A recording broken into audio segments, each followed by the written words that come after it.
What's up? Hello. So It's not Saturday. It's it's Wednesday. it's not Saturday, it's Wednesday. This is unexpected. This is a supplemental dialectic, which is what we're calling it when we do something totally off topic on the spur of the moment, just about whatever we feel like talking about. And today I suggested this because I felt like ranting with a like-minded individual about the problems we have with Trial by combat. We're going to talk about trial by combat laws, everyone. yes, we're I think that we should legalize trial by combat. This is a great idea because I think that if I were going to jail, I would get torn apart in jail. I am a weakling, I'm a pansy. But you know what? I know how to use a sword. And I realistically could beat someone in a sword fight, I think. So as long as I get to choose the weapon, I think I'd be fine. Okay. Well, in any case, yes, we're going to talk about all the problems that we have with trial by combat. Um, No, there's no problems with trial by well, combat. It's a that's what great you idea. interrupted me to say.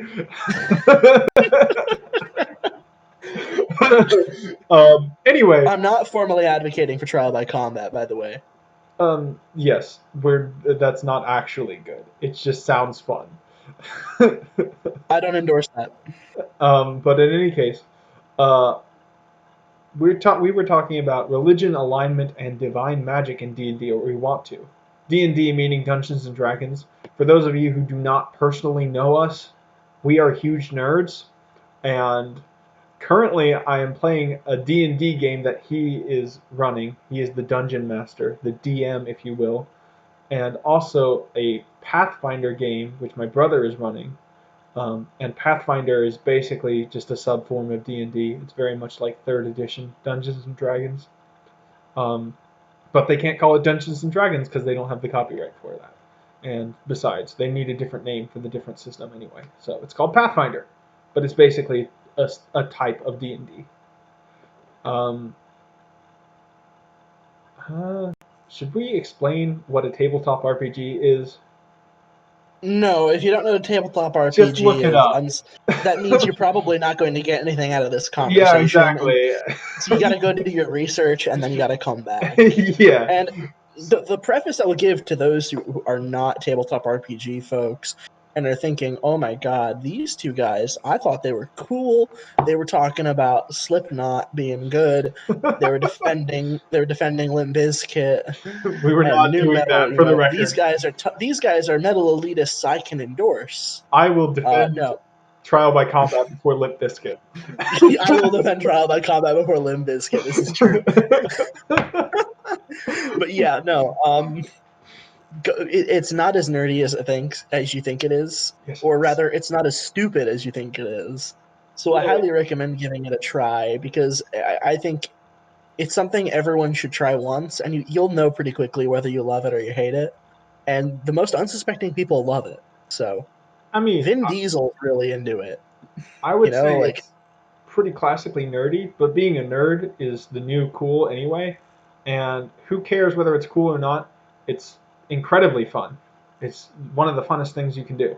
Um, so yeah, the D&D.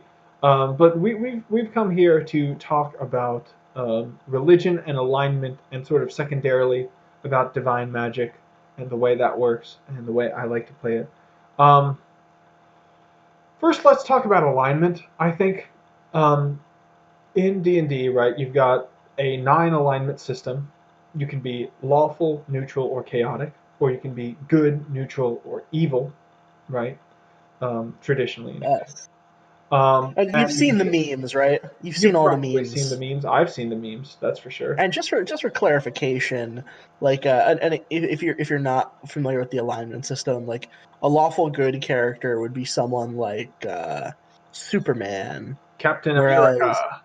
yeah, like that kind of person, and a chaotic evil person, who's your general monster, it would be the alien from the movie Alien Or Joker, for sure. or the Joker. Yes. That's the most chaotic evil character I can think of. Let's Well, do I thought of the Alien first. okay. Classic examples. Neutral good, you got like a Spider-Man or Luke Skywalker. Chaotic Chaotic good, good, you have Han Solo. later Han Solo. He starts out chaotic neutral. Um, or Robin Hood, uh, Naruto. We're not doing anime here. We're not doing lawful, anime. I'm gonna put a stop to that. lawful neutral. Who's a good lawful neutral character? Me. RoboCop. RoboCop, right? RoboCop is lawful neutral, as am I. Um, let's see. True neutral would be someone like. Why can't I had it? I had it in my head, and now I lost it. Uh, Uh, Most people you encounter in your everyday life would be I true guess, yeah, neutral. pretty much everybody. That's Everybody, yeah. that's true, but like specific examples of a true neutral character. Um, Give me a second. Well, let's use Avatar instead of let's use Avatar because that's hot right now and it's not anime That's why the Last and you Airbender is love it. popular right now. It's So not anime. we're just gonna do this whole thing again, but with Avatar. So lawful good, Uncle Iroh, um, neutral good, Yeah. Katara, um, chaotic Chaotic good is good, Aang. Aang, textbook chaotic good, lawful neutral, Sokka. He's very lawful neutral. True Yeah. neutral. Who's a good true neutral character in Avatar? Why is it so hard to come up with true neutral Yeah, characters, even though they should be the true most neutrals. common? The Cabbage Merchant. The The cabbage merchant Cabbage is Merchant is true true neutral. neutral. There we go. Um, Chaotic neutral. Um, Probably Boomy. Arguably Toph. Toph could be chaotic neutral or chaotic good. Probably chaotic neutral, I would say. What do you think? Yeah. Um, Uh, Ty Lee would also be chaotic neutral. yeah, that's she's the acrobat one, right? Yes. Yes. Oh, you know who's true neutral? The depressed one. What's her name again? May. May. Yes, May is true neutral. You would agree? And then with the evil characters, it's pretty straightforward. Zuko It's was original. Zuko is lawful evil when he's starting out. Admiral Zhao is lawful evil. Ozai is neutral evil, and Azula is chaotic evil. There we go. Admiral Zhao constantly lies to his underlings and like backstabs them. He's not lawful. Lying does not make one lawful. Not lawful, rather. Having no sense of loyalty or honor, which is correct for Admiral Zhao, makes someone not lawful. Well, see, now we're going to talk. Now we're going to talk about how we define it, because Yeah. most people like.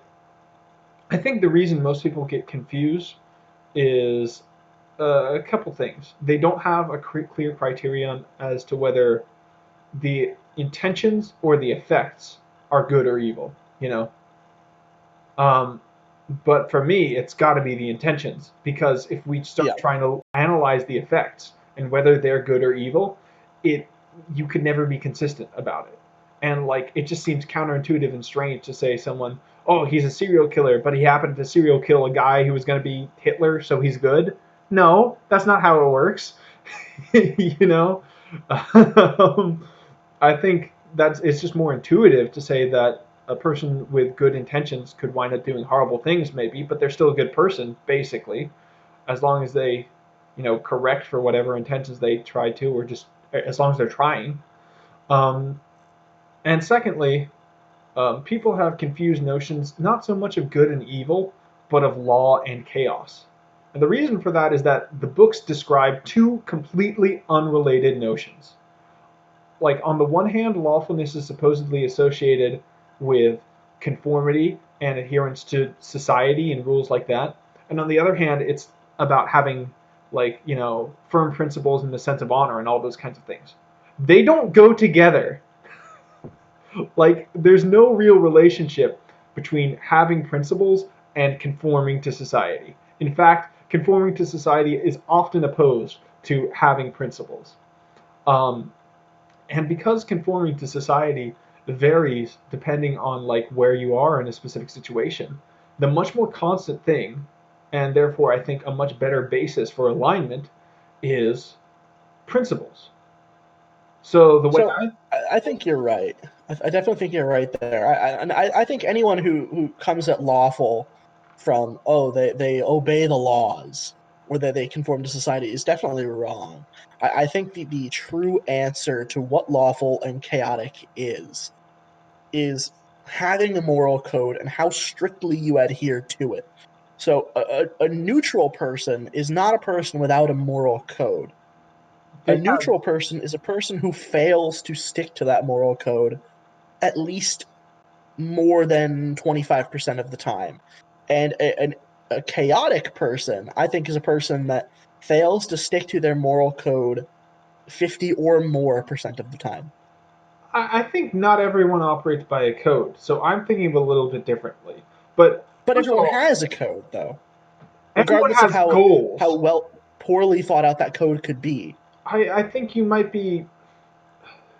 I think you might be using the term code maybe more broadly than I would.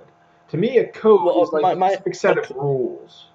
You know. no, a code is an understanding of what is right and what is wrong, what your beliefs of what is the correct thing to do and what is the wrong thing to do. Okay, I think a person who frequently doesn't adhere to their code, I feel like that's more just an issue of not meeting your own alignment, right? Because then how would the person be able to want to be chaotic good? That would mean they want to not meet their own alignment goals or something like that. So, Well, no, first of we're all, also people know when something is wrong.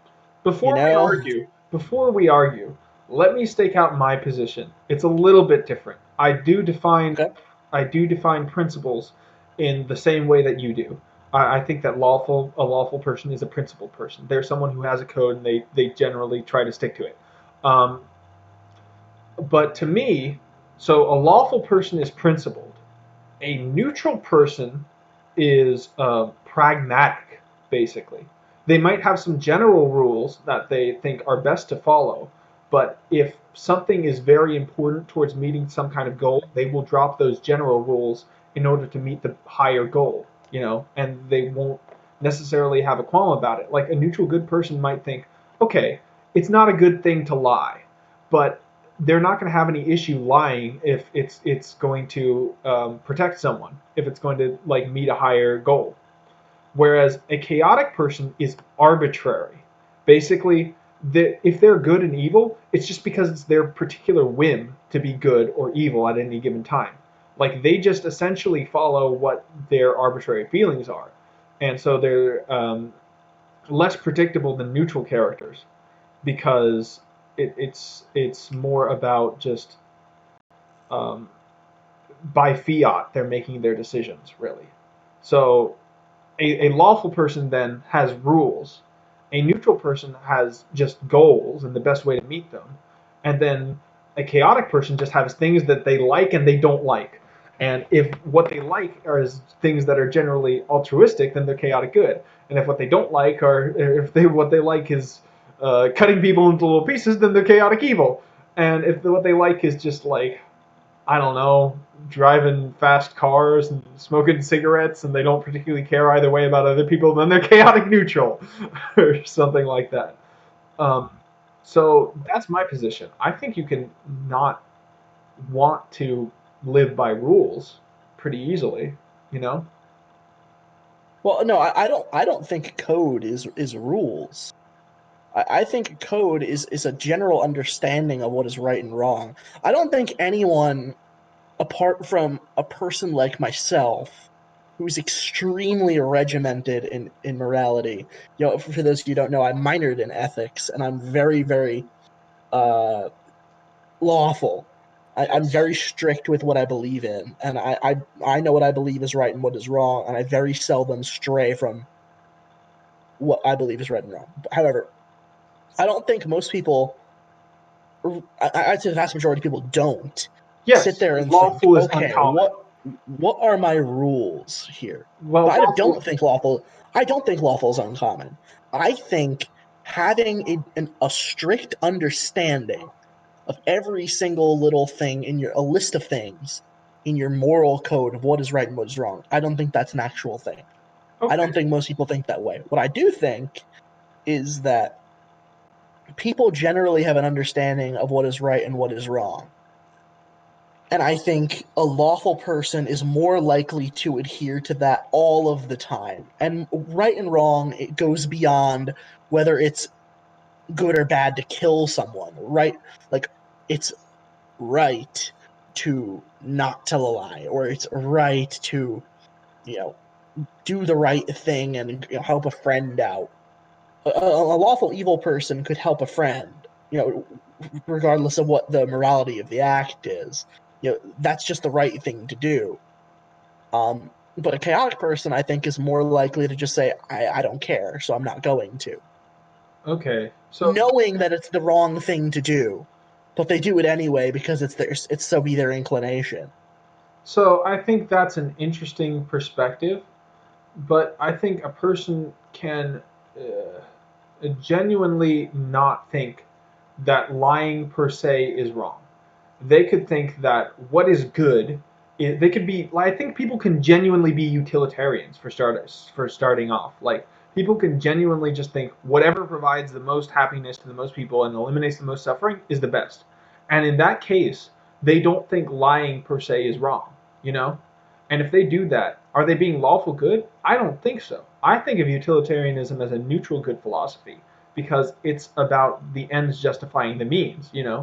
I think No, it's I think you can be lawful and not lawful following either of the two great ethical philosophies.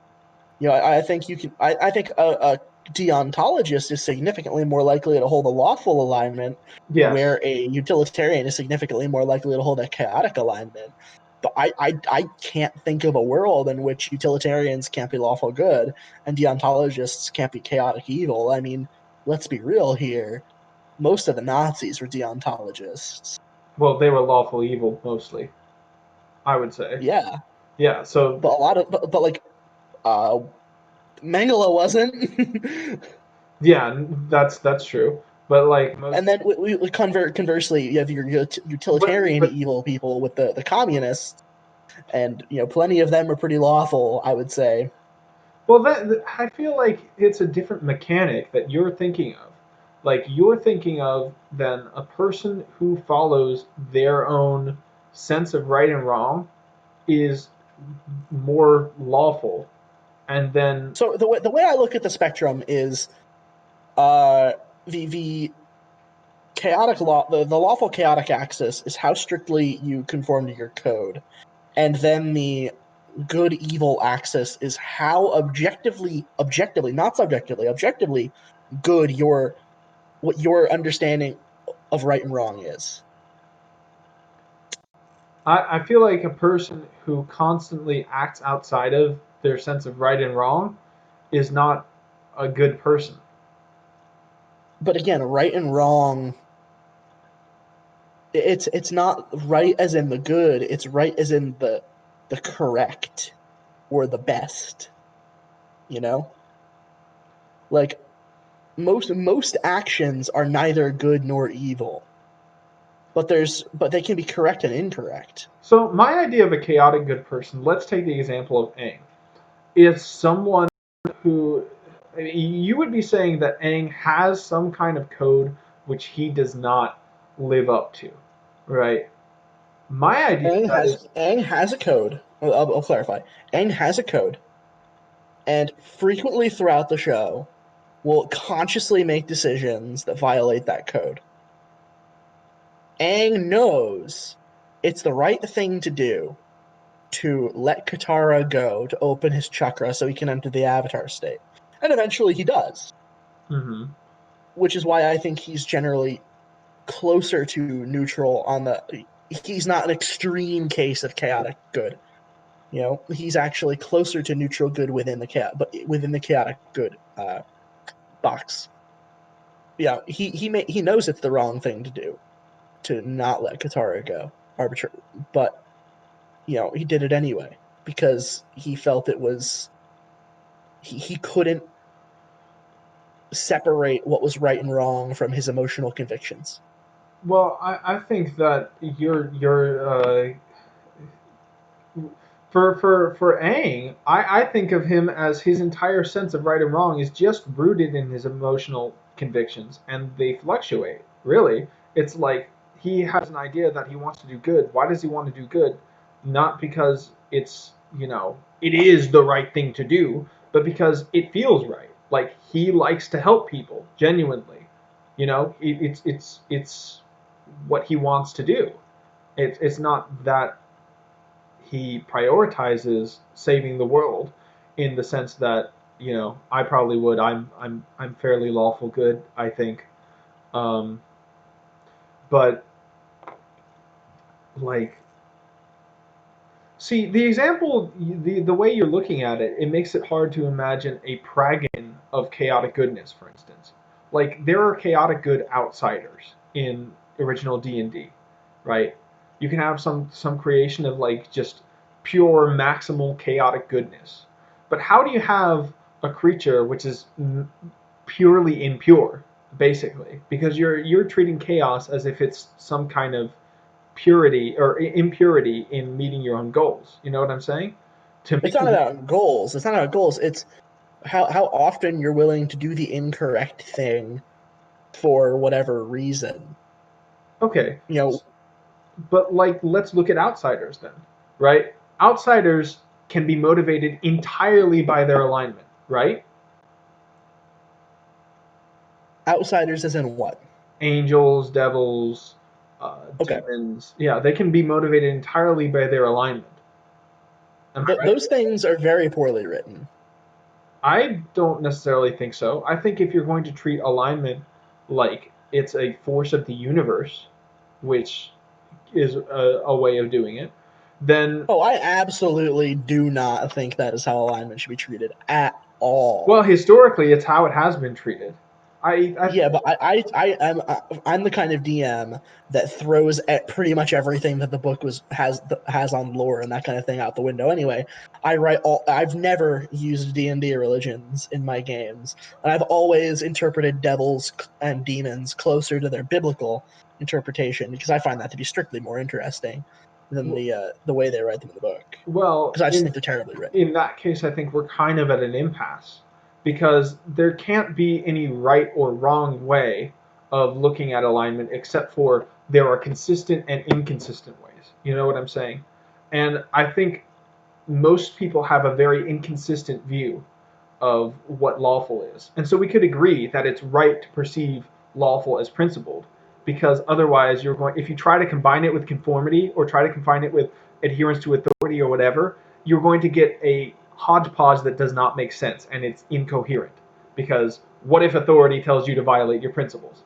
Like, what if the law is to tell a lie? It's easy to get out of that. Hold on, I don't think a lie.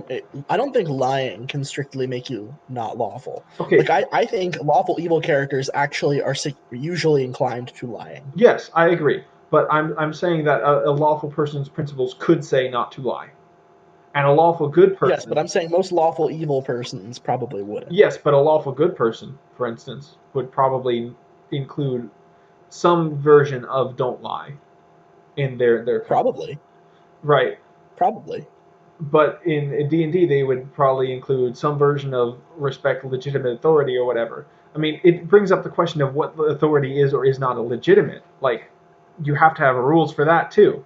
And so, but anyway, the point is that we've come to an agreement that looking at law as principle is the right way because it's hard to come up with a consistent other way of doing it. But now Yeah, no, I think that's accurate. I think we're at an impasse because we're just looking at law versus chaos in two totally different ways, and I guess both of them are consistent. They're both consistent, and more importantly, they result in kind of the same thing. I Like we agree. The only real difference is I still think a character like Admiral Zhao is lawful evil, well, the real and not, difference, the yes, that's one thing. Secondly, the real difference is like if we take a real life philosopher, I think most utilitarians qualify as neutral good for me. most of them, but not all. Well, then it's on a different basis, though. Because if you're saying it's neutral good, the reason you would say that they're neutral good is because, well, most utilitarians don't always meet their own principles of maximizing utility. No, I would say if you were a perfect utilitarian and you always calculate your actions in order to maximize total pleasure as opposed to pain, that makes you neutral good because you're goal oriented rather than principles oriented. But that in itself is a principle. I suppose you could put it that way. No, the person you have described is absolutely lawful good without any shadow of a doubt. However, the reason why I believe most utilitarians fall into neutral good is because I personally believe that perfect utilitarians kind of don't exist almost all of the time. Well, yeah. No one actually maximizes utility with every single action they take, or anywhere close to the majority. Well, okay. Because people, because the problem with the I have with the utilitarian argument is because people have consciences, and frequently maximizing utility, people can't break through their conscience to maximize utility, because a lot of the time maximizing utility does things that violate people's consciousness, which is why I can never bring myself to be utilitarian, because I have a very, very strong inner voice telling me what's right and wrong. And I feel a great deal of shame when I do something incorrect, and I hold regret for a very long time. Just it's the way I am, especially when I do something wrong. And I feel like there's a lot of people with a significantly lesser conscience like that prevents them from being perfect JS Mill utilitarians. Okay. You can't escape principles, actually. You can only incorporate more and more complex principles, really. Because, right, it's kind of analogous to the way the universe works. In the universe, right, you have a set of general rules and expectations that you observe about reality. And let's say this is before Newtonian mechanics, whatever. It's just we're looking at the world. We see that rocks fall to the ground. And we have our Aristotelian science, which says the nature of rocks is to go down and the nature of fire is to rise up. And that's a general principle, and that's usually true. So that's the law. But then things come and they defy those laws, so they seem chaotic, right? But then we find a more advanced set of laws that explains things like Newtonian mechanics, which explains, gravity. Objects are objects of are attracted to each other. All objects with mass are attracted to each other. The more mass they have, the greater the force of attraction, right? And the less distance, also the greater force of attraction. Okay, so that's Newtonian. That's a set of laws that more accurately describes the universe, and yet still some things are outside of the grasp of Newtonian mechanics, so they seem like chaos. You know what I'm saying? So you can't ultimately not have principles. You can just have principles that you aren't aware of or aren't aware of all the rules of how they work, right? And so to try to be utilitarian, what you're essentially doing is it's true that if you literally calculated everything like a utilitarian robot beep boop robo calculator, then I guess you could say that that person is lawful because they're exactly adhering to some set of incredibly complex principles. But realistically, what a utilitarian person has to do is have general ideas of what's good and bad to do, and then be liable to break them in certain circumstances, you know, and not have clear rules of when they can break them in certain circumstances that they are Okay, aware so of. that But fits ultimately, into they my have point some there. kinds of rules. But yeah, hold on.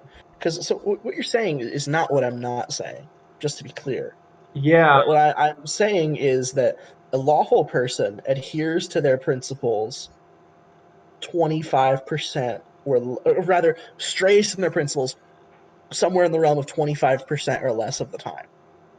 And then between 25 and 50 is when you fall into your neutral type of box. And then 50 or more is when you fall into your chaotic box. So okay. I guess I see what you're saying, and I see why we have the same ideas of who are chaotic and not, because it does seem like our ideas are starting to converge a little bit. Because um, you're saying that these principles don't have to be explicit at all. A person can not know them, um, but exactly. the more And difficult it is I to believe most people describe, don't. right, and the more difficult it is to describe those principles, the more chaotic it is. Yeah. So if a person tried to describe their principles and then looked at their actions, and found that their principles didn't match up with their actions, that would be chaotic because their set of principles is actually just way more complicated than their own mind can actually process. Mm-hmm. Okay. How I many think times can you see someone who's like not a bad person, a good person, but they do something that just seems like you just ask, why would you do that? That's just the wrong thing to do.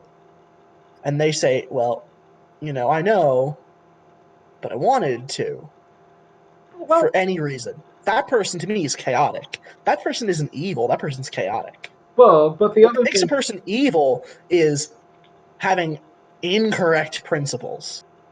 but I feel like you could also have correct principles and still be evil. Like if you had an idea that the right thing to do is just the normal actual right thing to do, or just basically a good sense of right and wrong, but you actually didn't do that and went around murdering people, then that would probably make you an evil person, I would No, say. I think most. Well, I think that type of person also qualifies as evil, but that person also is particularly rare because That's I don't true. think I think more often than not is an evil person is one who disagrees with the general consensus of what is good. Yeah, they have to disagree with the general consensus of what is good, but now we got to talk about good and Most evil. evil people think they're doing the right thing.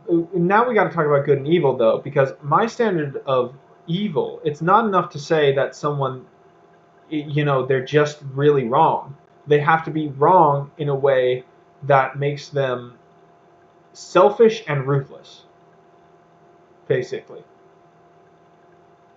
Yeah, so I would say a lawful good person is selfless. A lawful neutral person is selfish, and a lawful evil person is selfish and ruthless.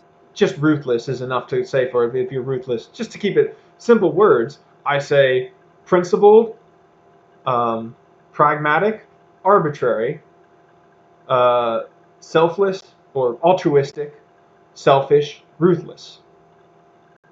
So yeah, that's the way I organize it. So a chaotic evil person is um, arbitrary and ruthless, and a lawful good person is altruistic and principled.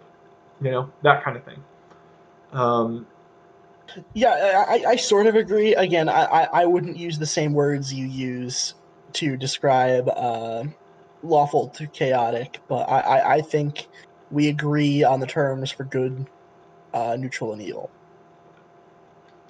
okay, um, but to me, it's not enough to have someone who.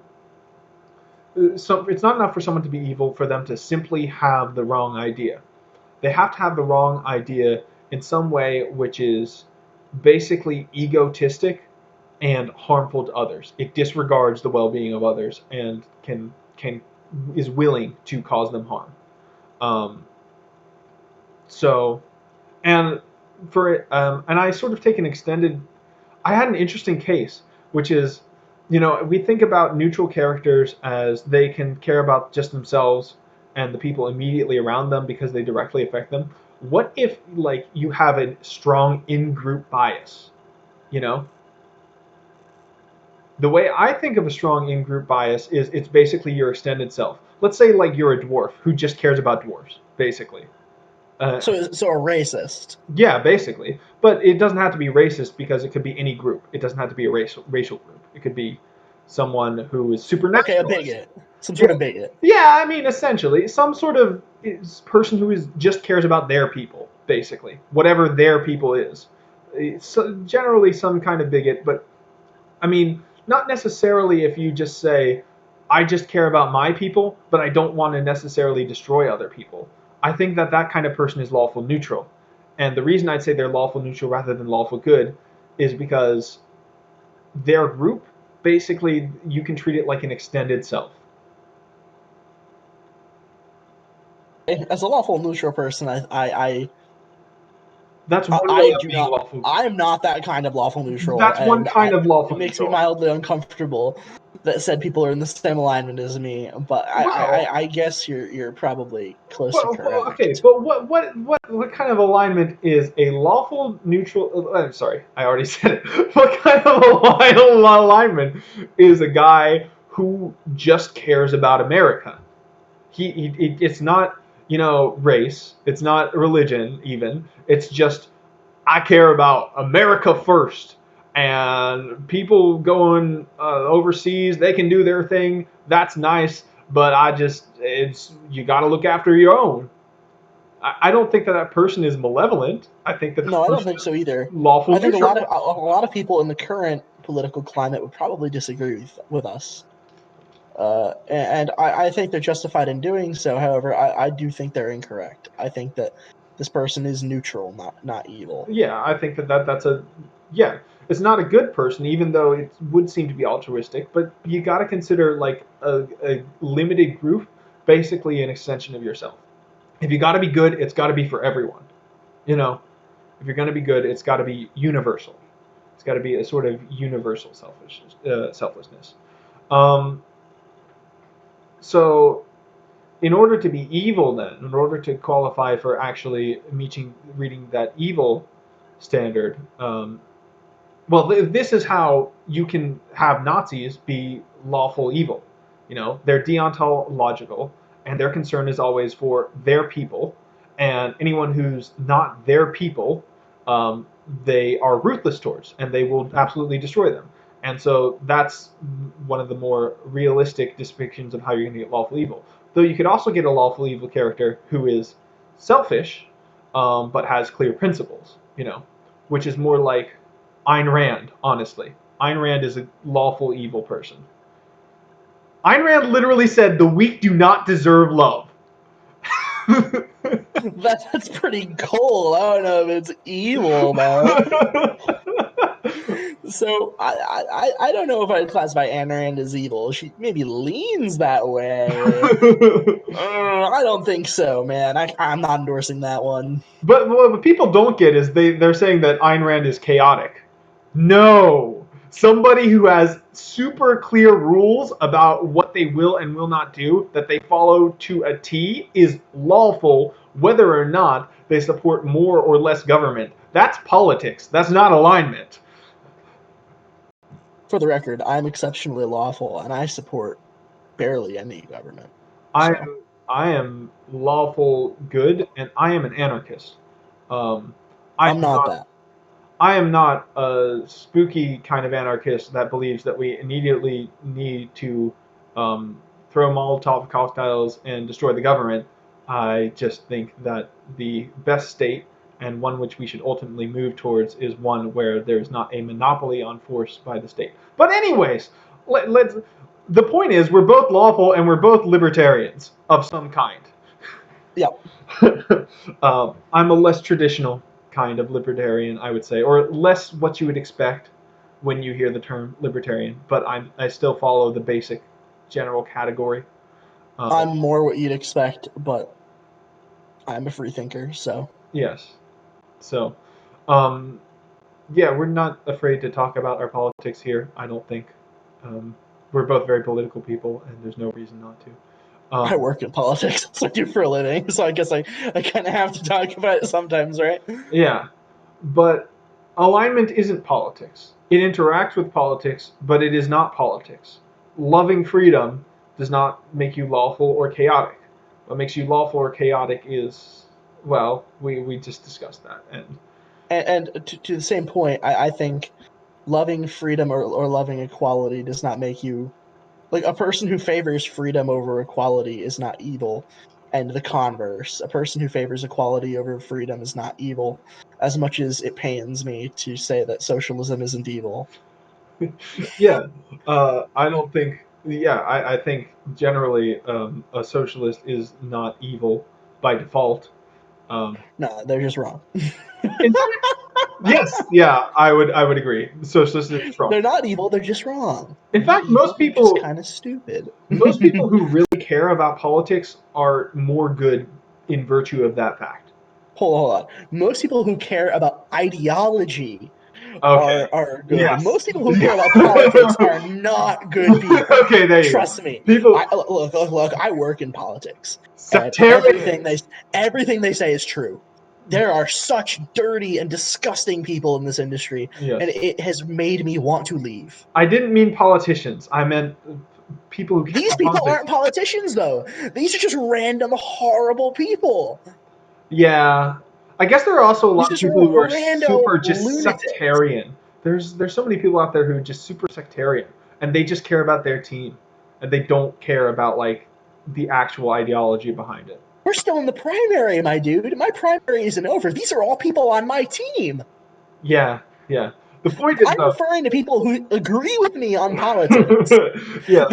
We agree.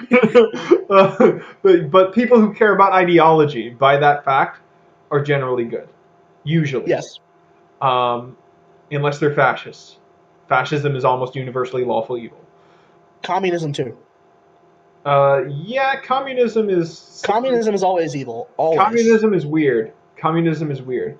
I honestly, I think, well, I think Karl Marx is more just a deranged idiot. But technically, it's hard to classify because it's hard to get a read on how much of this person is just obsessed with vengeance versus how much of this person genuinely thinks that this is the best like society for Karl the Marx greatest said number of we people. need to kill the bourgeoisie, but before we kill the bourgeoisie, we need to kill the farmers because they'll take the bourgeoisie's side. I think it's an example of just how stupid a good aligned person could be. No, because killing the farmers because they'll side with the bourgeoisie is objectively evil. Oh, it's certainly an And then objective. killing the bourgeoisie is also evil. Well, hold Killing on. people is evil. Good ideologies Killing people do is not evil. call for the killing of mass amounts of people. Killing Any people is ideology that says we need to kill a large group of people to achieve our ideology or ideology won't work is evil. Libertarianism and freedom does not say we need to kill a bunch of people. And conversely, socialism doesn't say we need to kill 1 million people. But communism does, and fascism does. That's why those two ideologies are evil.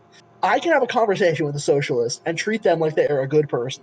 But any person that comes in and says, I'm a communist, I'm sorry. You're endorsing the killing of thousands of people. You're evil. Sorry. Yeah, so this is a sticking point. I think that a person who, I mean, like take Doctor Manhattan in Watchtower, not I Doctor have Manhattan, not read Doctor I have not not Doctor Man, read it. Ozymandias. Ozymandias decides to launch a nuke at New York um, because Spoiler alert, I haven't read Watchmen. Uh, sure. You know what? I'm gonna spoil something. I'm gonna spoil something you don't care about, and you never will care Okay. about. I'm gonna spoil an anime. I'm gonna spoil Code Geass. Okay. Okay, so Code Geass, it's almost entirely the same thing. Lelouch, although he doesn't wind up killing a bunch of people, just he doesn't deliberately kill people in order to, but he does kill a considerable amount of people in order to amass world power, in order to get everyone to hate him, and then die. And then when everyone hates this one guy who rules the world, and they die, and the idea is that then people will not care about their hatred for other people anymore, right?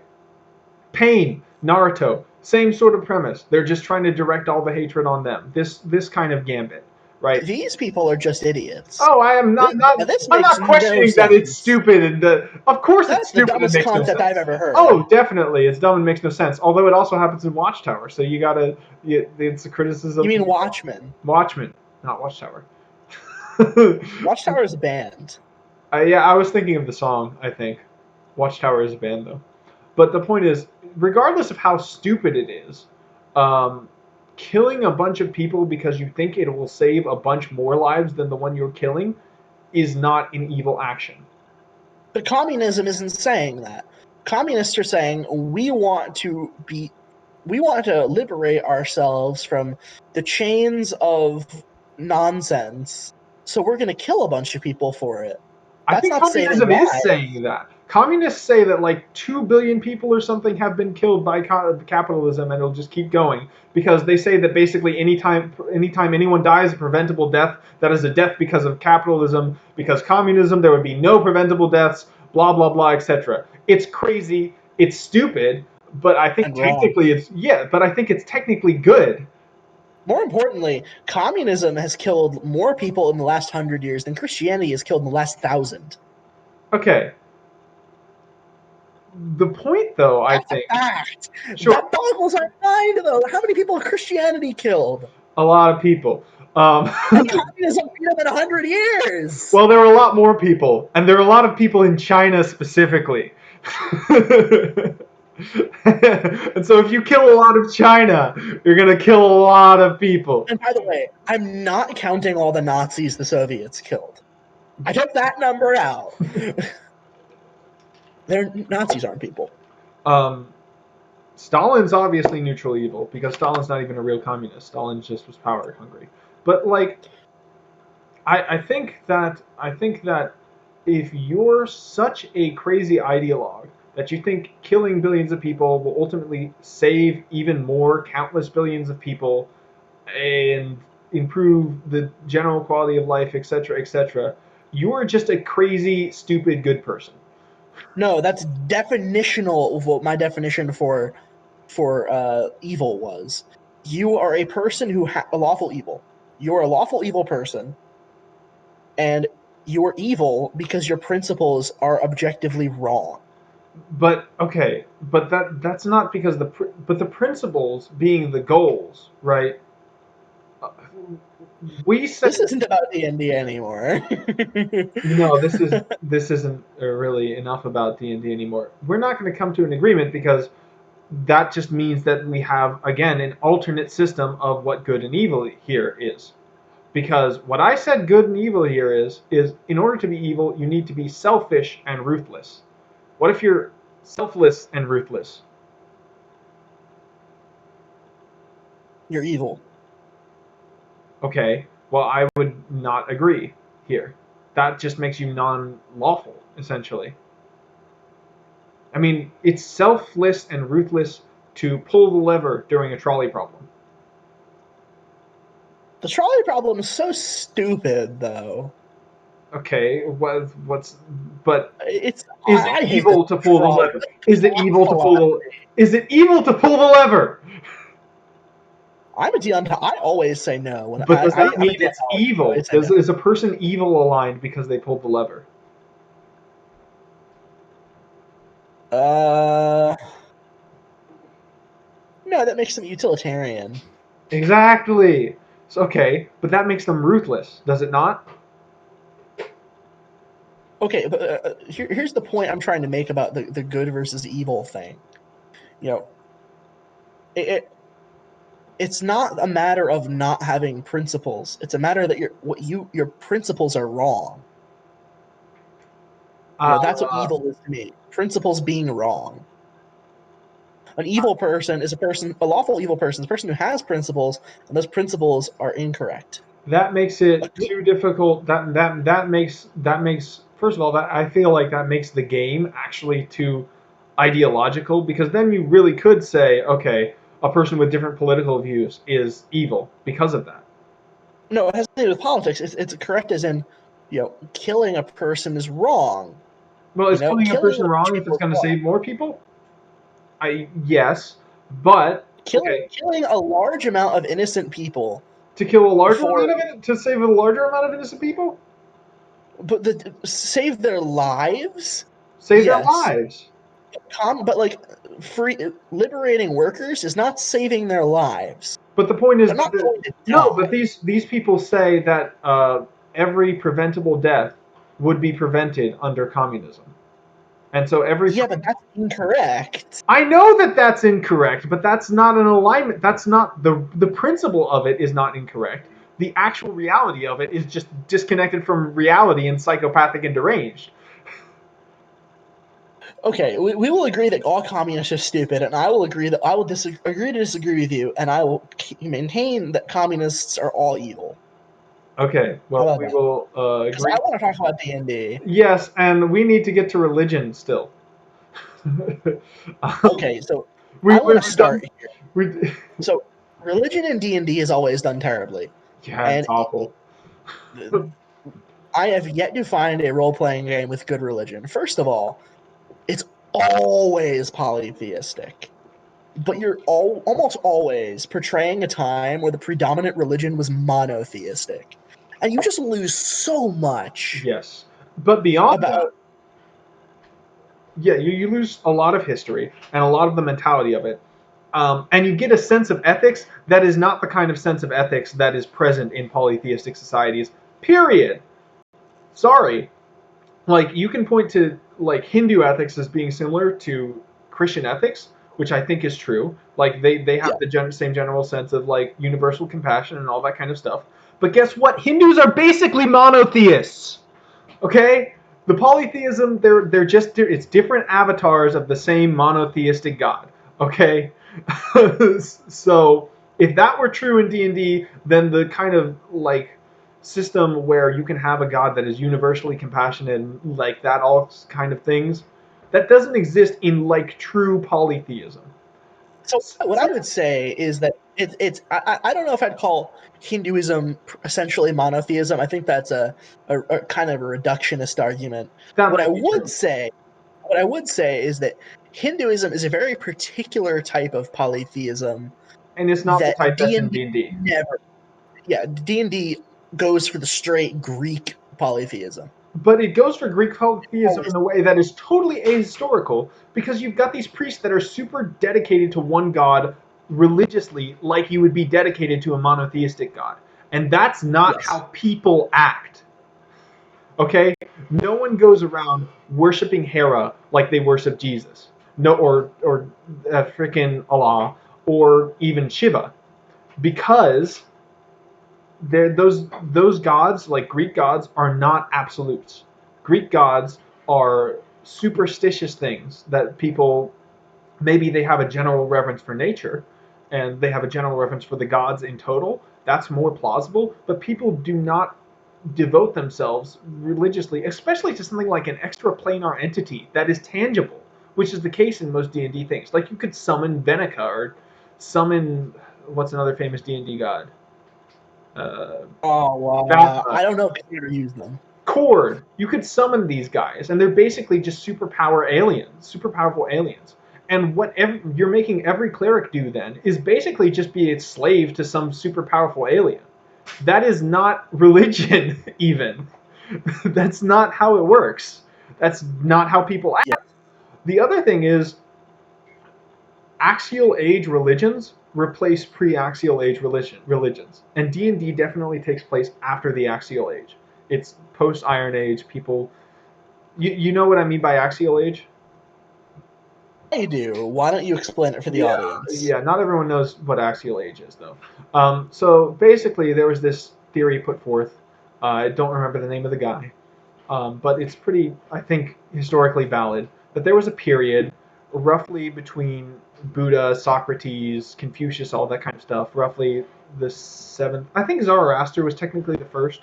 Um, 7th century or so BC to the time of Muhammad, about the 7th century AD, where all the world's major religions that are still around today were created. And also, philosophy started in this period too, because after the Bronze Age collapse, and there was like a mini Dark Age, or kind of more of a Dark Age than the real Dark Ages. It's just it was more distant in time. Um, People had to reevaluate traditional ideas of like the meaning of life and all that kind of things. And so what we start getting is religions that provide meaning rather than religions which are just superstitions that you use to get what you want, which is what Greek polytheism is. Greek polytheism, traditional Greek polytheism, like pre-philosophical Greek polytheism, is we sacrifice to these gods in order to get good harvest. It's not my life has meaning because of the god of harvest. That is not how religion historically worked before the axial age. Axial age religions are totally different. They do provide meaning and they inspire devotion in their followers. But axial age religions, the only one that's polytheistic is Hinduism. And Hinduism is weird. And Hindu polytheism is not like D&D polytheism. Hindu polytheism has undertones of monotheism, of pantheism. You can follow entirely different paths. There's many-sidedness. You could technically be a Hindu atheist.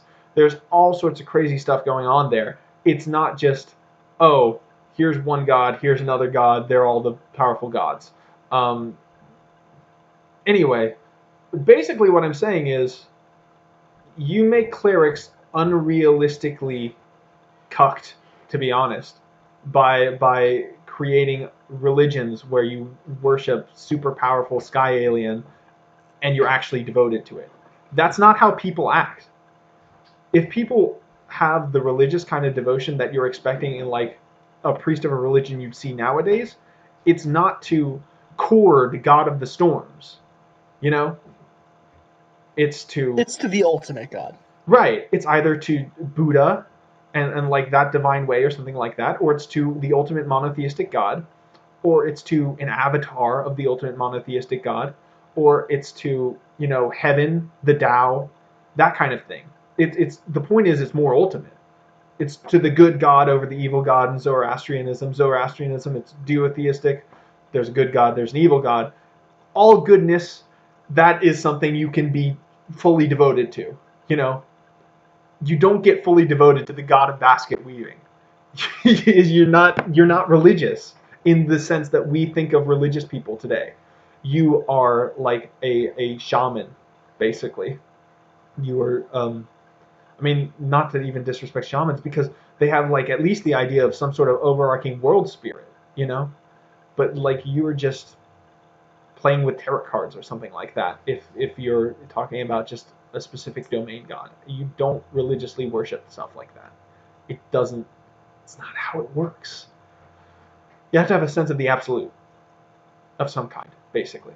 Yeah, and so this is why, as a dungeon master, I will frequently forego. Well, I will always forego the traditional D&D gods, and I frequently will come up with some sort of monotheistic pantheon, where it's just one god, or I will come up with a god for each alignment. Yeah, alignment-based gods are also valid. And actually, the game I'm running right now is the first game I've actually done a silly polytheistic religion because I wanted to have a god of rocks and bicycles, and I thought that'd be funny. Well, what I like to do is I like to make it more like the real world in the sense of having multiple religions. And then how does divine magic work if we're not sure what the truth Well, is? that's the problem. If you don't know what the true faith is, Well, then what's the there's source the of way divine Ebron magic? does it. First of all, we've been talking about D&D with a blanket term, but the way Ebron does religions, the Ebron setting, I don't like Ebron generally, just because dungeon That's a punk terrible is. setting. Well, it's just that I don't like dungeon punk particularly. But the way they do religions is right. It's dead on. So there's a couple different religions. I'm aware of three. I remember three off the top of my head in Ebron, which are the Blood of Vol, the Silver Flame, and the Sovereign Host. So the Sovereign Host is more traditional. It's like the D&D pantheon. You have a bunch of different gods. However, there's a unifying factor in that the host as a whole is sort of an entity, first of all. And second of all, each individual god of the Sovereign Host is eminent within its domain. Like the god of law or whatever, I'm not sure what the individual gods are, is eminent in the concept of law. The God of knowledge is eminent in the concept of knowledge. So whenever you're having knowledge, that is that God, or that's what they believe, first of all. Um, Now it's unclear in Ebron what the source of divine magic is. No one has actually contacted any of the gods or anything like that. It could, excuse me, I'm burping a lot because I drunk a lot of Diet Dr. Pepper, but S tier soda. But um, F tier soda. oof, oof, that's not the best soda. But it's not clear whether it's faith that makes the divine magic run, or whether it's actually, the entities making the divine magic runs. People just don't know, but it happens for divine casters. Now, so that's the sovereign host. They also have the silver flame, which is more like an eminent monotheistic type thing. The silver flame, not necessarily God, but it's just sort of the ethical concept of goodness itself that is eminent within it. It's sort of like the Stoic divine spark, maybe, to a certain extent. And so basically, by being a silver flame follower, you're following goodness itself. Um, the blood of Val is the absolute is the achievements that are possible within oneself. Basically, it's a self improvement as divine magic. Um, and all three of these could be the sources of divine magic. No one's sure. That's one way to handle it. I think that's pretty good. I have a different way of handling divine magic, which is so we have all these different religions, but ultimately all these different religions can be syncretized. And the basically higher level divine clerics are all more similar to each other than like lower level priests of the same religion, which I think happens in real life. To be honest with you, I think that like very lay, uneducated, whatever sort of casual Christians and casual, let's say, Taoists have less in common than like master mystic Christians and master mystic Taoists. I think they're seeing very similar things, and they have different ways of expressing it, maybe because of the culture they're brought in. But I feel like, I mean, it's an inherently pluralistic view, and I take a view that is somewhat pluralistic with regards to religion. I think I'm not saying all of them are equal or anything like that, but I'm saying that I think people believe things because there's something true about them. Whenever anyone believes something, it can't be entirely because it's false. It's because there's some truth to it, and probably there's also some falsehood to it. But the truth that's within each of them, the closer you get to the truth, the more divine magic you have access to it, basically.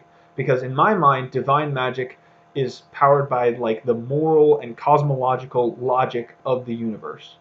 And by through religion, you access that. And the higher up you get in religion, the closer and closer you get to understanding the truth of like the cosmological, teleological order of reality. So that's the way I like to handle it. But I mean, sometimes there's polytheism, but those are like pagans basically. They don't have the same kind of.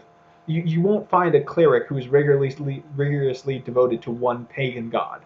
Either you'll find a cleric who is rigorously devoted to some sort of overlying sense of the gods, or you'll have a cleric of a monotheistic god.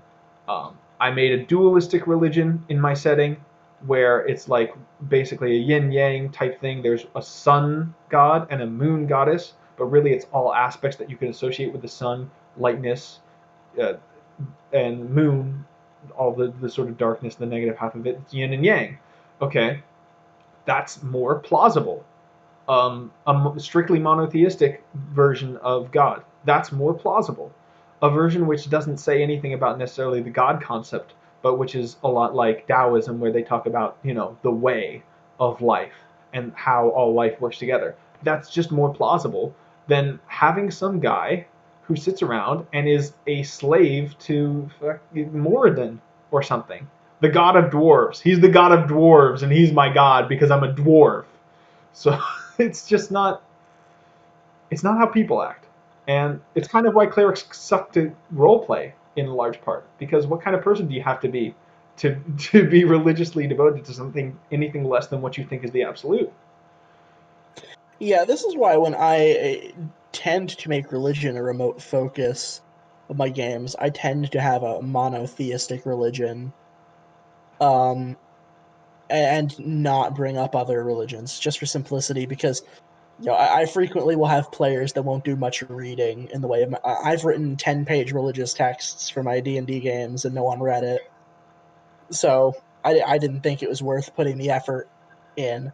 Again, I'm more of a storyteller than a world builder. So the way I like to do a game is I give very, very vague descriptions of the world you're in, and I really will only describe the country you're in, if I that. I might just say you're in a forest in this place, and then throw them into the story and sprinkle in religious details when necessary, such that it enhances the story. Yeah, that's And in that type of situation, I don't need to come up with multiple religions because everyone's from the same country. If you make it on such a small scale that feels like it's in an immense scale, meaning you're in a very small country in a giant place. However, that you're super isolated and you don't know anything around you. That's the way I like to approach it, because then you don't need to worry about that kind of inconsistency. Everyone's of the same general mindset, so to speak.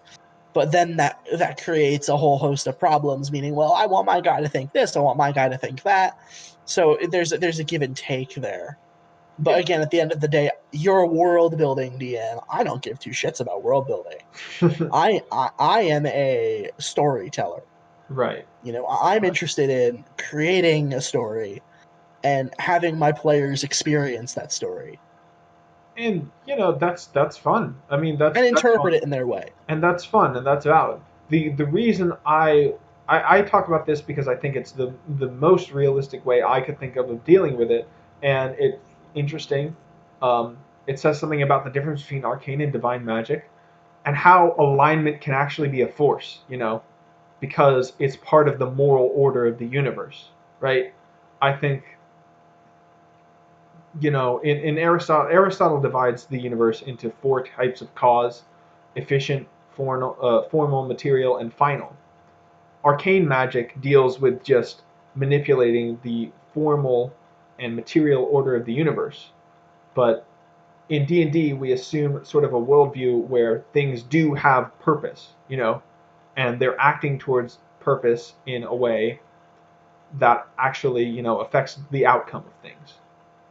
Um, so divine magic manipulates um, final causes. It manipulates purpose. It manipulates things like fate, right? A lot of divine magic affects dice rolls, for instance, stuff like Bane or Bless, etc. They're just changing the way things work ever so slightly to put things more in your favor. Um, so it works with the sort of moral order of the universe, and it allows alignment to be a force in all that. But anyway, what I wanted to say is that way of religion, dealing with religion, is totally fine, and I don't have a problem with it. And the reason I don't have a problem with it is because you can make a realistic character that way. You cannot make a realistic cleric the way that stereotypical D&D has defined it. It's not how people act. Well, the problem is they play the lowest common denominator, and I think a lot of people who play D&D don't play like I do, for sure. Yeah. But I don't think they play like you do either. For me, I am extremely low interest in the tactical combat dungeon type of thing. I'm more interested in presenting my group with a problem or a phenomenon and let them, you know, solve the mystery or whatever, or so to speak. Find a way to solve that problem. And very rarely is that going into a tomb and fighting a bunch of zombies. Like a meat grinder type of dungeon. I'm not interested in doing anything like that. I think, but more often than not, I think people that play D&D look at more of as a tactical board game and less of this, great story type of thing. People, I think they're trying. They're not thinking, okay, well, how much effort is a person going to put into this character as a person? No, they're if the ultimate goal, if you look at most of the modules and stuff, it's like doing dungeons. You know, like I think WotC looks at more of their game as a tactical dungeon crawl. A Pathfinder is 100% designed to be a tactical dungeon crawler. Well, I think We 5e. don't play D&D that way. Yes. Well, I think 5e. First of all, it's got role playing game in the name for a reason. It's not. I think one of the things is it's easier to give rules and give you material that is tactical than it is to give you material that is RP. Like, how do you define that? So when they come out with new material, of course it's going to be focused on the tactical side of things because those are what actual rules are concerned with. Um, but occasionally, as far as RPing, 5e has tried to expand like what it's doing as far as RPing. 5e is maybe the most RP heavy edition of D&D in existence. That's why it's my preference. That's why it's your preference, and that's totally valid. like especially with stuff like backgrounds, like making that a core aspect of your character in order to try to get people to, you know, come up with as much of a character as they possibly could, and that's great. Honestly, it's a wonderful thing that they have a more and more role playing focused actual role playing game. Um, so I don't know if it's the majority of people that are just tactically focused. But if it is, then there's a significant amount of people who are not just tactically focused. There's a Oh significant yeah, amount of no, certainly. RPers, and there's a significant amount of explorers. I remember I had a Dungeon Master's Guide that was fourth edition that divided things up into. Actually, I'm gonna pull it out. I have it behind me. Oh great, we're going to the book, boys and girls. Fourth edition sucks. However, the Dungeon Master's Guide has useful information for people who are not playing fourth edition. Anyway, Fourth edition didn't suck. Fourth edition had a lot of great things. The problem was it wasn't as good as 3.5, and then 5e came out, and 5e was so much better. yeah, But then again, we can talk. This could be a different podcast. that could be a But different podcast. The the point the is, problem with fifth edition is there's not enough customizability options. They invested too heavily into subclasses and not enough into more classes with more subclasses. they why did they reduce the number of feats that you could take? They just need to add more feats to the Yeah, game. but they just need to give you feats on the old leveling schedule. You get a feat at first level, you get a feat at third level, you get a feat at fifth level, etc., etc. That's what they need to do. Make the feats less overpowered and give you more of them. That's the number one thing they need to do. Yeah, I think fifth edition point. I think if there is going to be a 5.5, I think I would introduce. Which, by the way, I don't think there will be. I don't even see a sixth edition coming at this point. I think 5e is the most popular edition of the game in history. it's not coming for a while, that's for sure. I'd give it at least 10 years. But anyway, I would say that they would, before they do anything else, they need to add more classes. Thank you for adding the Artificer. Add more classes. We need a dedicated psychic class. We need more melee combatants that have nothing to do with magic. Warlock needs to be completely redone. So does Ranger. Why does Warlock need to be redone? I have more fun I playing hate Warlock than anything. I hate Warlock. I hate the way they designed Warlocks. What's your problem with Warlock? Keep talking for a while because I gotta find this. I don't think Warlock should be an Eldritch Blast canon. I think Warlock should be more on the summoning demons side. Well, then get a summoner class. Yeah, I would have liked to see Warlock be more demon focused or devil focused or necromancy focused, and I don't understand why Warlock just shoots Eldritch Blast. Just get a summoner class. I like what Warlock does. I like it. Warlock doesn't just shoot other Eldritch class. Warlock is fun because of the invocations. Their attacking strategy is generally just shoot Eldritch Blast, and I'm fine with that because the attacking strategy, having that being diverse, your basic attack, that's fine with me. That is a-okay. I just make the same kind of attack over and over again as far as what I by default doing. But what I like about Warlock is you can have different invocations that make you a different kind of thing, and your spells, whenever you're casting them, it's like it's more flavorful. You don't pick the same spells over and over again necessarily. Yeah, Anyway, I play Warlock for invocations, and I like not having to pick what cantrip I have. I don't need to pick what cantrip I have if I can just. It's a different way of playing it, but I like what Warlock is. Anyways, I gotta find this.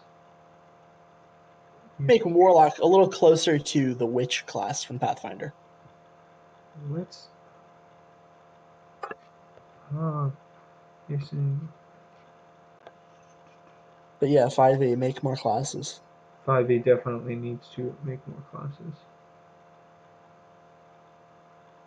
Where is this?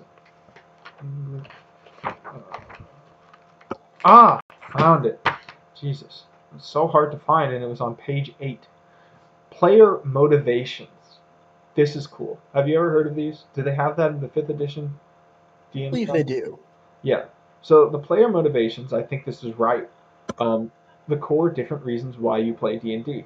You've got actors, right? People who, I mean, it's self-explanatory. Actors want to play their character. That's where they have fun. They have it's very social most of the time. Um, Instigators, people who just like to do things and see what happens. Um, Power gamers, people who like to make the most powerful kind of player. Slayers, who are very much focused on like just killing as many monsters as they can. It's sort of different from power gaming because power gaming is being the most powerful. Slayer is fight the most things. Um, Storyteller, which is less about the individual character as far as RPing, and it's more about the storyline in general. Um, That's me. yes, that is you, and also you're the DM rather than the player, which is it's good to have a storyteller DM. That is definitely you don't want a power gamer to play a DM as much usually, for instance, We've had some power gamer DMs. or an instigator. That would not make a great DM usually. Certain types of players generally make better DMs than other types of players. Yeah. But there's nothing wrong with being a power gamer if you're like not rules lawyering as a power gamer. You just want to be the strong guy. You just want to be the guy who's strong in combat. That's cool. Optimizing can be cool as long as you don't make it unfun for anyone else. Um, the thinker, um, that's me. Yeah, the thinker looks for tactical and weird ways to solve the situations. They like puzzles. They like quandaries that they can come up with interesting solutions for. They like tactical, weird combat situations where they can get an advantage by doing this thing or blah blah blah. That's how I like to play D&D. Watch and the Watcher, which is just someone who enjoys it as a out of game social experience. You know, they just want to go along with the group and they're having fun doing, just going along with that. And that's cool too, as long as you're keeping up and not. It's your turn. What? um, but anyway, what I was saying is, I feel like there's almost equal numbers of this amount, like each motivation here. You know, That could be the case. like it's almost just as many actors as instigators, as power gamers, as Slayer. There might be more instigators than anything else. There might be more Slayers than it. Slayers and Instigators, I think, are probably the most. I don't know. I feel like Slayers and power gamers are pretty evenly split when you divide the two of them. Maybe, I don't know. But there might be more instigators than anything else. And instigators is not combat or RP confined. Instigators benefit just as much from RPing as they do from combat. Um, So I don't think that everyone's just tactical. I think that there's a lot of people who are very role play focused, and they don't want to play the cleric. Why? That's why it sucks to play the cleric. Honestly, it's not because of their powers. Their powers are great. People, I feel like people have made like D&D has made clerics OP in order to bribe people into playing them, because clerics are extremely powerful. Um, but people don't like playing them because it's lame. And it's lame because they're religious in a way that real religious people aren't. They have convictions for things that you wouldn't have convictions about. So that's the issue I Yeah. have with religion in My trying issue to with call D&D. religion is a little bit more peripheral. I just don't think it's compelling. Like, I don't think the way they do Exactly. religions is very compelling, you know? Yeah. I would much rather, even if you're going to do a religion like that, I'd rather them just like, okay, it's the Greek gods. Okay, it's the Norse gods.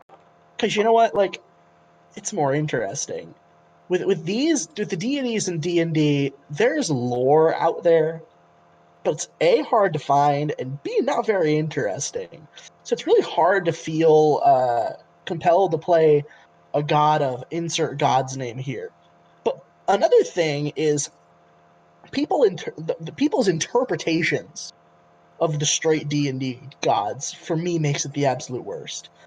And if anyone from my D&D group is watching this, you guys will know exactly what I'm talking about. And this is a frequent topic of conversation among my D&D group. one particular god we've had come up so many times is the Raven Queen. The Raven Queen is the absolute most obnoxious thing, and the reason why is because people think, okay, it's a death god and it's edgy and cool, so it gives me an excuse to be a dick. And you know what? It's so absolutely infuriating. Yeah. Because it's not a well-written character, and no one does anything when it comes to actually trying to interpret it correctly. And also, And this is why when I have a D&D game now, I am the arbiter of the religion. I tell everyone what the religion is. I tell people what gods they can pick. And if someone wants a specific type of god, I make a god for them. yeah. You know? Like one of my characters in our game wanted to play a character that had a very Middle Eastern flavor. Yes. You know, he wanted to play a character that felt like an Arabic trader. Yes. You know, that was I'm describing this to the audience, not you. You know, Yes. in the Middle Ages, you know, the Arabian area was very, very romanticized, just as much as the European was. And he wanted to be, you know, someone that came from that area and as maybe a refugee and moved into this more European styled area. And it wouldn't make sense for him to worship the same gods. So This you gave the him a silly different pan. religion. I made a religion specifically for him with a god that somewhat resembles the Islamic religion, but you know, definitely doesn't come anywhere close to the complexities of Islam and I even think the there's morals of Islam. Well, I think you gave it literally no specifics, except people who believe in Amlahan go to heaven, and people who don't believe in Amlahan go to hell. And I think that's the entire specificity of what you gave Amlahan. But Yeah. to be fair, if you substitute Amlahan with Allah, that is one of the tenets of Islam. I feel like there's a lot more going on there, but it's not relevant because this is a No, the lighthearted only thing character. I wrote about Amlahan was he is the god of the lizard folk that come from this specific place. Yeah, There's lizard folk in other places, but the lizard folk that come from this specific place worship this god. yeah, That was the specifications I gave to Vin. but it's not like And the Vin god ran of with lizard. it. But it's not the god of lizard folk because that would be No, stupid. it's just a It's god that what they certain believe lizard is folk the worship. but it's what they believe is the absolute god. So even Yes. though this is a super lighthearted character, it's just more plausible than look. He tries to go around converting everyone to believing in Almahan, right? Imagine Mm-hmm. if he went around trying to convert everyone to the Raven D-Pan, the Queen god of rocks and bicycles. or the Raven Queen. Think about how stupid it would be to start proselytizing for the Raven Queen. Oh, do you want to follow the god of death? We can't have an entire society which is based around people following the god of death. That would be a non-productive society. It would be a pretty shitty society to live in, I'd be honest with you. But you could have a Also, society. it's stupid. It'd be even stupider for the god of lizard folk. Hello, can non-lizard folk? You must convert to the god of lizard folk. No, No. the god Amlahan that I created is simply a god that some lizard folk worship. That they believe is the only god, and Yes. they believe that everyone can worship Amlahan, and worship Amlahan is good. It gets you to paradise, and don't worship, you are damned. And I mean, it's not that complicated because it doesn't need. And He made that it. could be any monotheistic That religion, could be first of any. all. Yeah, well, it could be any of the Abrahamic religions, basically. Yeah, it could be Christianity, Judaism, or Islam. Um, Even like Mormon or Zoroastrian, I think. Zoroastrians technically they have two gods, and one of them's the good god, and one of them's the evil god. Well, So Amlahan's the good god. technically, I didn't specify if there was an evil god in their religion, so I thought you said they were monotheistic. I mean, technically, but Zoroastrianism is, almost exactly the same as monotheism with the devil. It's just that they say that the devil is one of the two gods, basically. So a lot of people would say well, a lot of people feel so that God, God is good. the arbiter of good, and devil is the equivalent of God for evil. That's not my interpretation of it, by the way, but that's how a lot of people interpret it. Yeah, I think Satan that's true. A lot of people is then, equal to God in power, just evil. yeah, a lot of people think that way. I mean, even in Zoroastrianism, it's not equal. It's just he's the lesser of the two. But I mean, almost it's just a difference of words entirely in my mind, because the good God in Zoroastrianism is going to win. Yeah. So what's even the difference? It's just whether they call the devil a god or not, basically. So it could be, the point here is it didn't have to be super fleshed out or anything like that, but it's just so much more plausible than if it were one of these polytheistic gods. He couldn't be that devoted to him. He couldn't go around trying to convert people to this polytheistic sect or that polytheistic sect, because polytheists don't care. Like Greek polytheists, like, that kind of thing. And sorry if you're a neo-pagan and I offended you, but honestly, you're kind of a snowflake if you're particularly devoted to a single polytheistic god. I could see maybe if you were devoted to a bunch of different, all of the Well, look, pantheons. if you were a follower of Norse paganism and you wear a Mjolnir, sure, Thor, great, but you worship Odin just as much as you do Thor. Exactly. Yeah, It's the you're same. not. It's the same way as a Catholic with Jesus and God. Yeah, It's the same dynamic. yeah. You wouldn't go around being a cleric of Thor. Like if there were a real-world equivalent of clerics, and you're a neo-pagan, you would not be just devoted to Thor. You would not worship Odin. You would. Yeah, no, Odin's still your god. So, sure. I mean, if you maybe at most you would be like, this one particularly speaks to me, maybe, but that's not the kind of thing that you So actually get from a clerics. You wouldn't just. here's an option for you if you want to do a polytheistic religion and you're DMing. You need to set who the Cosmocrator is, Mhm. the ultimate god. Yeah. Because if you have a polytheistic religion, there needs to be a head god, an ultimate god. And that would be the god that all the clerics follow.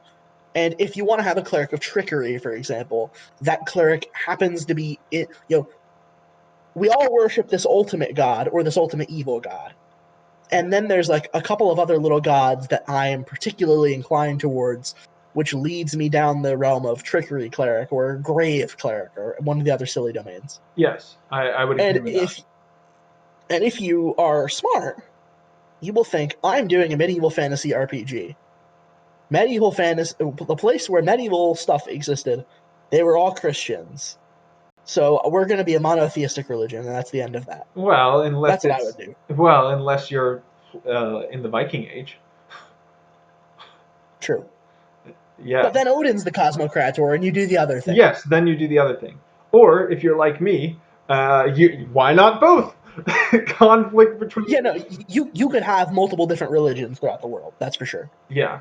But I But just find it difficult to justify it with divine magic. Though this has kind of inspired me to rethink my way of designing a setting. So that's cool. That's cool. maybe we should design a setting together. That might be fun. That does sound fun.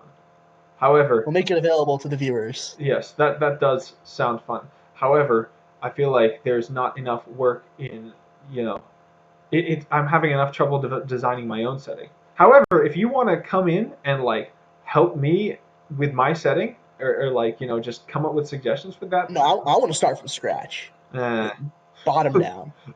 I I feel like it's a time sink where I could be putting it into my own setting. Then again, This is true.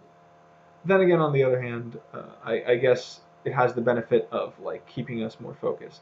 So I have I 8 or don't know. 9 different settings, so My setting is bigger. I well, this is true. I am more ambitious. But you know what? Maybe, maybe. Anyway, this has been longer than I had initially intended. Well, that's because we went on that nice long rant about communism. Oh yeah, we talked a while about communism. Um, so to any communists in the audience, we just want to say, fuck you. I don't care what you think. I don't care if you're offended. I endorse that statement, and I will also do the same to our friends or not friends. You're not my friend. in I will fascism. say the same to anyone who's a fascist. Fuck Yes, you. I don't care what you think. yes, And communists, you can go to hell. yes. So you're better dead.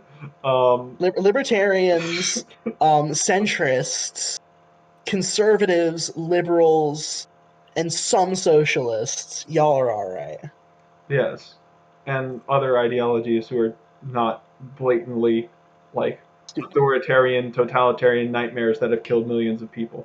Um, Or plan to kill millions of people. or plan to kill millions. Yeah, if you have an ideology that involves killing millions of people, but it just hasn't gotten there yet, You go to hell. fuck you too. What an odd episode. I don't care if I offend you either. Oh, and unrelated, but if your ideology promotes pedophilia, Also, I'm coming for your ass. You're dead. yes. And while we're at it, you know what? Animal abuse is messed up. Don't do it. Um, you shouldn't do hard drugs. I don't think you're evil if you do hard drugs. I think you're probably evil if you like sell meth, though. That probably makes you pretty evil. If you sell hard drugs, you're objectively evil, I think. Yes. Your meth dealers are pretty evil. Um, Where has this gone? Now we're uh, just listing all the people we don't like. yeah, we are You know listening. what? Justin Trudeau. Fuck you. Fuck you, Justin Trudeau. Don't tread on me. um, yeah, Who else don't I like? I don't like Xi Jinping. I don't like Putin. I I don't really don't like like Kim Putin. Jong. I don't like either of the Castros. Nicola Maduro. Uh, You're the worst of them all. while I'm at it, screw you, Joe Biden and Donald Trump. Screw you, Joe Biden. I cannot comment on Trump. Okay, well, screw you, Hillary Clinton, and Yeah, she can go F herself. screw you, Dick Cheney and George W. Bush. Although I kind of feel bad because George W. Bush kind of just got like manipulated. I feel like. But yeah, no, he didn't know what the hell he was getting himself into. That was all Okay, Cheney's screw doing. you, Dick Cheney. um, Let's see. Let's talk about people we like now. I like Rand Paul. I like Rand Paul. Rand Paul's I like Gary Johnson. These are two sides of the similar coin. Mike Lee is good. Who else do I like? Emmanuel Macron has recently earned my favor. He said something, and I forget what it was, but I liked it. Initially we were listing things that we didn't like, not people. France is all right.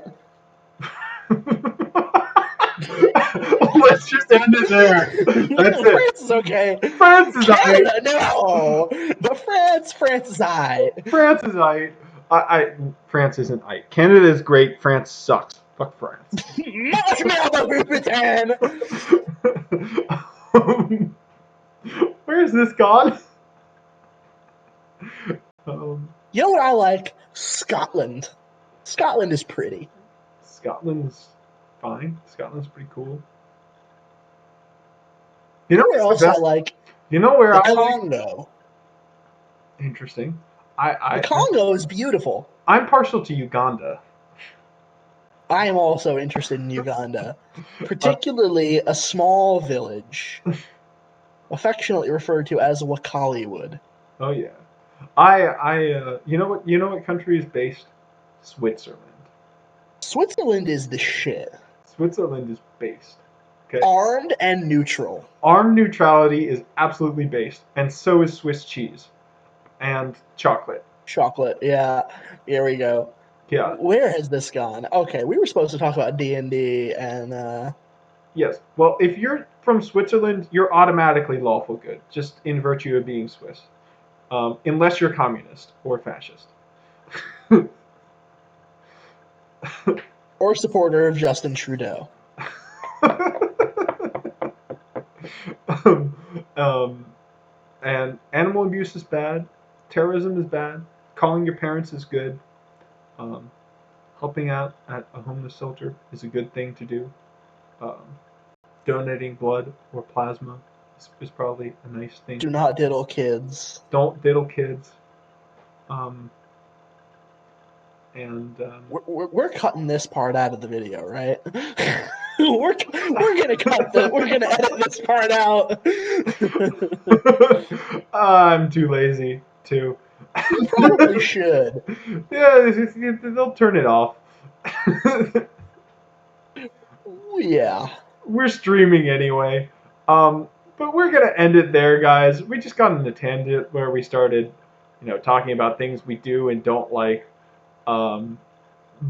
But this has been our first off-topic supplemental dialectic, which is not about metal.